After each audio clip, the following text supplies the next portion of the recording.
Okay, hello again in this interview series of EcoENet. I'm Hannah and I'm here with my colleague Matteo. And in this series, we regularly talk to people from the ecohydraulics community. We talk about their careers in ecohydraulics, the role of ecohydraulics in the current research in general, and especially on helping young researchers to find their way in the academic world. Today, actually, we are here with 3 people. All of them have been involved in the organization and coordination of this year's International Symposium of Ecohydraulics and Fish Passage. We are happy to be here with Valérie Ouellet, who is the Vice President of Research and Environment at the Atlantic Salmon Federation, which is a science-based organization dedicated to the restoration and conservation of wild Atlantic salmon population. She and her team are working to understand the drivers of salmon population productivity and using scientific knowledge to support restoration and also conservation actions. We also have here Elsa, who is a researcher at Harvard working on the swimming ability and behavior of diadromous and freshwater fish. Most of her work is fundamental, but applies to fish passage like barriers and the design and optimization of fish race. And finally, Mathias Chabal, who is a master's student at the Institut National de la Recherche, Scientifique in Québec. He's in the field of water science and works on predicting bed material size along Atlantic salmon rivers with LIDAR in Canada. And his background is actually physical geography, right? With a bachelor degree in France, and he's actually planning to do his PhD starting in September. So thanks to you all at the beginning to be here. Yeah, we can directly start with our question because, these conferences, symposiums, this sounds like a really complex and time-consuming mix of diverse skills, which are actually needed here. Yeah, to start off, Valérie, maybe can you describe how all of you got to be part in this organization of the International Symposium of Ecohydraulics and Fish Passage this year? Yeah, for me, ecohydraulics started with the Québec conference when I was a master's student. So that was back in '96, I think, if I'm not making a mistake.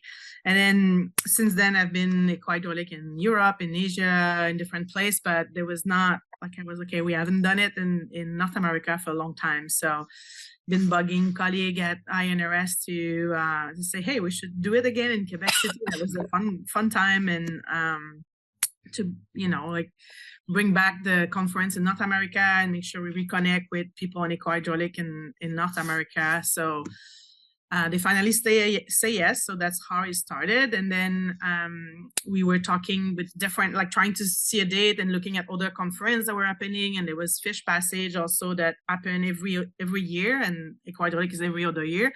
But it was thought to maybe have a Fish Passage at close time, or so I started planting the seed that maybe we should do it together. And then Elsa and I started talking seriously about that and made it happen and decided that was a good idea. And that was fun because we reconnected. We overlapped a little bit at INRS, but not too much. So that allowed us to reconnect it. And then as we started building the committee, we needed different tasks at different, you start and you're like, oh, but then you realize there's a lot of things to do. And that's how Mathias got involved, because we needed more hands on deck, and his supervisors suggested that he should help. But at the end, I think he was a really willing organizer too, and played a big role also in the conference and the organization and supporting all the tasks that we needed to do to make it a great event. So. Yeah. I think it's super interesting, having this conversation with you today, because, we rarely speak about how everyone is super happy to go to conferences, but then it's very interesting to understand actually how they are organized. So if, again, I can ask you, Valérie and Elsa, so you just mentioned that there is this, the last symposium was merging also the Fish Passages conference. And so how practically you organize the event? So what are the main steps you basically delineate in your timeline to organize the whole event together?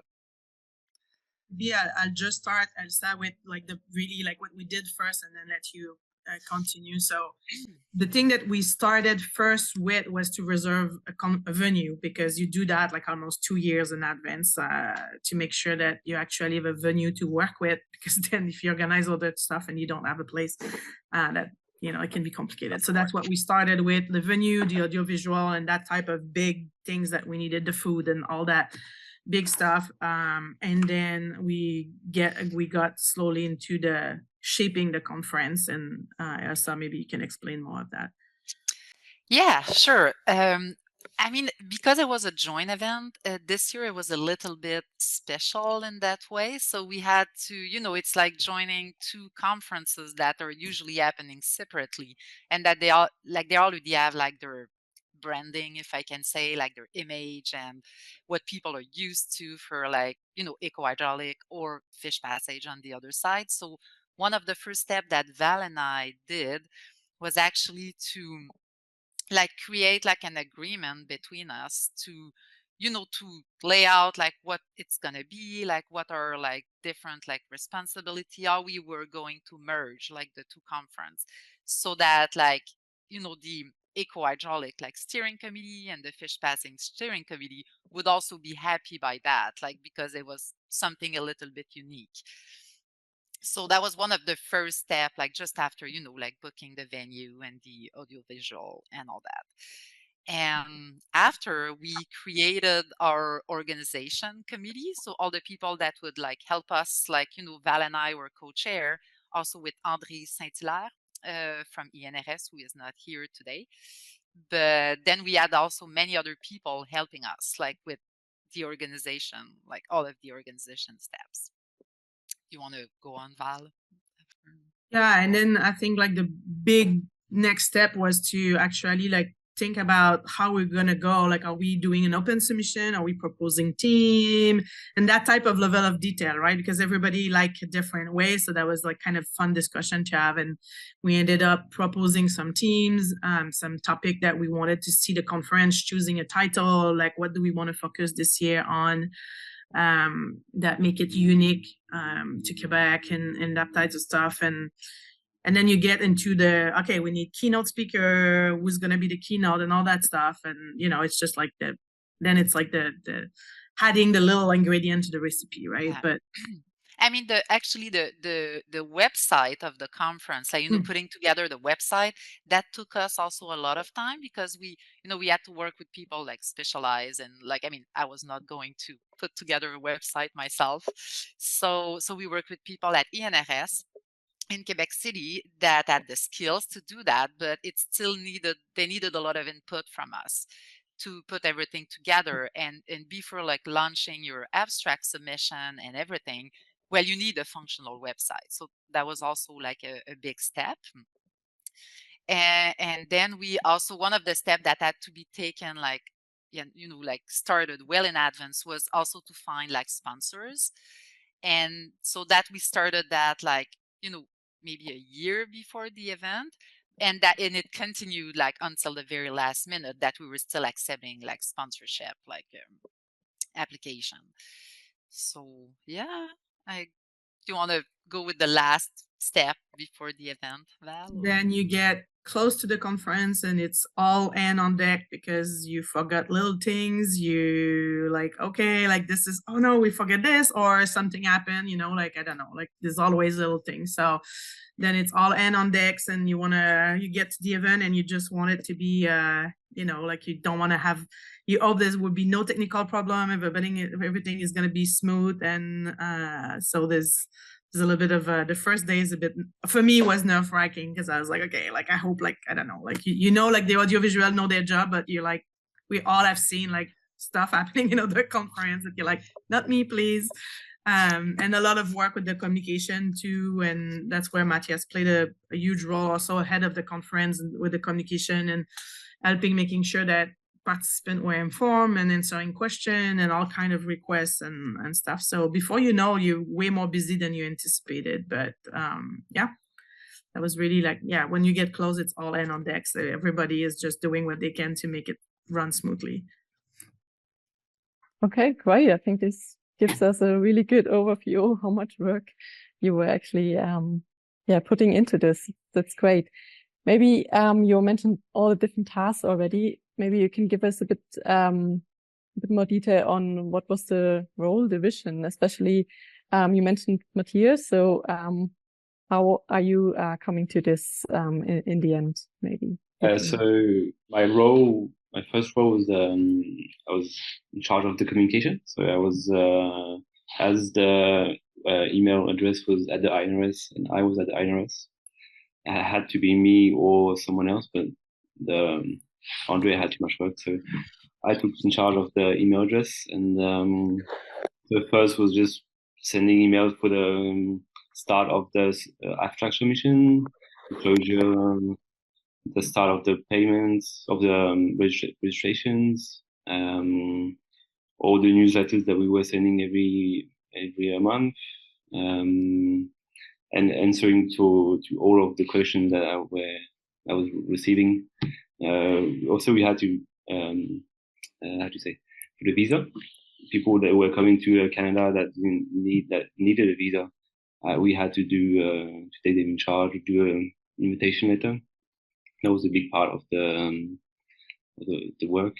Also, because we had some problem with immigration at the last minute. Some people didn't have their visa or got their passport lost. We had a lot of issues with that, so that was also a bit of a stress, and all the emails that we got. And people that were not responding also. That was one of the big problems. That never respond. So yeah. And also I did had a LinkedIn web page, bring some news and stuff like that, some important news of the conference on that website. That was most of my work. That's a good example of how we organize things. So we basically identified the need for a certain role, like someone that would take the budget on, someone that would take the communication on. So that's how we divided and organized the team, and like people like in charge of the hotel, people in charge of organizing the visit, and so everybody had a clear role to play. Sometimes it was overlapping because everybody has idea on how things need to go, but there was always someone in charge, and then we'll have a monthly meeting to bring all those ideas back and try to make a decision as a group. Yeah, can I just ask you, how big was the team? I would say, like, how many people were involved in organizing an event of this size, or less? So I think we had someone maybe like 15 people, around like 15 people in the organization committee. Some of them more involved than others, depending of like what they, their time, like their availability and what they were like working with. But like Val and I were like mostly in charge of, dividing like the workload. But we try to do that depending on like everybody's like interest and skills and how much time they had like to, allow like to, yeah. So yeah, about 15 people. Okay. Yeah, maybe I can ask you, I would ask you what actually you can identify as the most complex task you deal with within your role, and how you deal with that task specifically. Do you want to go ahead, Val, or I can start also if you prefer. Yes, on my side, I found that the most complex part, every part of the organization has some complexities. I was like in charge of the sponsor, for example, and I found that really fun to do. But there's also, it's a lot of like social interaction, like negotiation sometimes, and a lot of communication. So that has like, it was a little bit complex. But what I found much more complex and also like a lot of work was dedicated to it was just putting together the scientific program. I think that's it's a multi-step process, and it just keep on like from the beginning where you identify the teams and the topics and what kind of abstract you will solicitate, to like actually reviewing those abstract with like the rest of the organization committee, then putting them together and building a program that makes sense, and not having competing sessions, and to the very last thing that you do, that actually like putting the physical program together, like it's a lot of work, like, and we were lucky to have people that were like Mathias and other students that were helping us, because it's to the very last, from the beginning to the last minute, like you work on that program like all the time. Especially when people start losing their passport or not having their visa, that changed the program every time, so yeah, I think for me, I would agree that there was also the most complex task. I mean, the rest, it is, it's complex, but it's pretty straightforward. You reserve an hotel, you need to select the room, make sure they're close by, that type of stuff. It's all stuff that, it's no brainer. But getting into I guess I was a bit naive on how the program, like to put the program together. I was like, oh, we have diverse topic, that should be easy to put like session that don't compete, and to arrange the speaker in the session. And then you look at what you have and you're like, wow, this is all great talk, but it's hard to, like, you start thinking, I would like to see those talk and this one and this one, so there's at least 3 sessions that you want to see at that main time, so you try to move them. So that was a little bit, that mental juggle was interesting. And then trying to deal with the last minute cancellation and see how we we don't unbalance like what's already proposed and that stuff. And sometime and then putting also like making sure, like at some point, I think Elsa and I were a little bit tired of looking at the program, like we couldn't see. And Mathias would come in, is like, well, you put someone twice, and we're like, oh no, my God. Yeah, if I can just add, like, like it's putting together the program, it's just it's complicated, because it's like you don't want to, like, as I said, have competing session with the same topic, but you also want each session to flow well. So you want like to put the talk in a good order, so it will be an interesting session, and then you need to find moderator that will be good moderator for that particular session. So that was a big challenge. And I think in our case, it was even a bigger challenge because we were merging 2 conferences. So, the people that usually go to Fish Passage, they're used to a certain kind of conference with certain kind of sessions. And same thing with people that go to the Symposium on Eco-Hydraulic. So we wanted to make everyone happy, but at the same time, we didn't want to keep the 2 conferences separate. We wanted people to be all together and interact together. So that I think required us, it was an extra level of difficulty in putting together the program. But I think overall we did a good job. Yeah. Yeah, I guess definitely you did. Yeah, maybe should we move on to more specific question on maybe also looking back on what presentation you've seen at the Eco-Hydraulic conference. So would you like to give us any idea you have on the relevance or on the hot topics Eco-Hydraulic is focusing at the moment, especially in North America nowadays? So what was your impression maybe during the conference as well? In which direction are people going? I think the title of the conference reflected a little bit what we thought was the main, like one of our hot topic, with the connectivity issue and the different scales. So that was one of that's why we wanted to structure the conference around that theme. And selfishly for me, like, I think because it's what I do, right? But I think there's still a great interest in everything that's fish habitat and the modeling and how to understand like what's going on with those habitat that influence the productivity of the different species that we're trying to manage and stuff. And that link a lot, like we always add a lot of Fish Passage and Eco-Hydraulic, and that link with that, because it's the connectivity between the habitat and also like for the long-term migration. And I think Elsa and Mathias can add more, but I think that's really like how we started. It's thinking about that hot topic. So we were really, okay, connectivity and like about like those, how do we play with scale, like from small scale to large scale and that type of stuff. Do you want to say something, Mathias? Yeah, just one topic that was not at the conference, and maybe that would be interesting to have, have is it's quite specific to North America, even if it's not 100% specific. It's the impact of large fires on the rivers and the communities. And then last year we had a lot of fires in Quebec.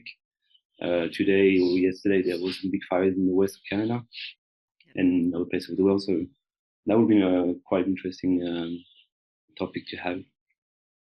But maybe next conference. Yeah, no, that's a good point. On my side, I will have to admit that unfortunately I didn't attend many talks at the conference because I was just like completely overwhelmed with, just like the managing everything. But I did attend a few talks that, so my specialty is more like, swimming performance and fishway. And I did attend a few talks on like fishway optimization and the design of fishway, but that would integrate like more like social component, like, not just you design a fishway and you need the techniques and the engineering and some biological data on fish. But in this case, it was more about also integrating like, what people want, like what the local population wants, like the politics like behind why, like, and whether we decide to put a fishway or not. And I thought that was really interesting, and it should, I think it will be something that will take more space and more place in the future. But in North America, I have to say that currently, there's a lot of emphasis on fish passage, but also on what we call selective fish passage now. And I'm not sure they're using the same term in Europe or elsewhere, but we have a lot of invasive species in North America that are, spreading more and more. And we identify that barriers like can be a good way to stop like the dispersion rate or slow down like of these species. So fish passage has now entered in the, very like a new era, I would say, where we really need more data on fish behavior and fish like, physical capacity and all that. And there were a lot of talks on that at the conference, which I thought was really interesting. Like now we need to, design fishway that can actually like sort or like species. So I think that's one of the hot topic in North America with regards to fish passage. And if I can add just a little thing, like I think one thing that was not completely missing because we did that talk, but we tried to get more of the role of vegetation in eco-hydraulic, like more talk on that. We had a topic on this, and we got presentation mainly on wetlands, and I was a bit surprised to not see like the role of wood and like a little bit of other type of vegetation or structure. And I know that usually when the conference is in Europe, there's a lot of people. So I don't know if it's because in North America, people were busy elsewhere, or it's just something we don't do as much, but it is a hot topic for eco-hydraulic. And I think it is something that I was just surprised to not see as much at our conference, and hopefully we can see more of that in the future. Yes.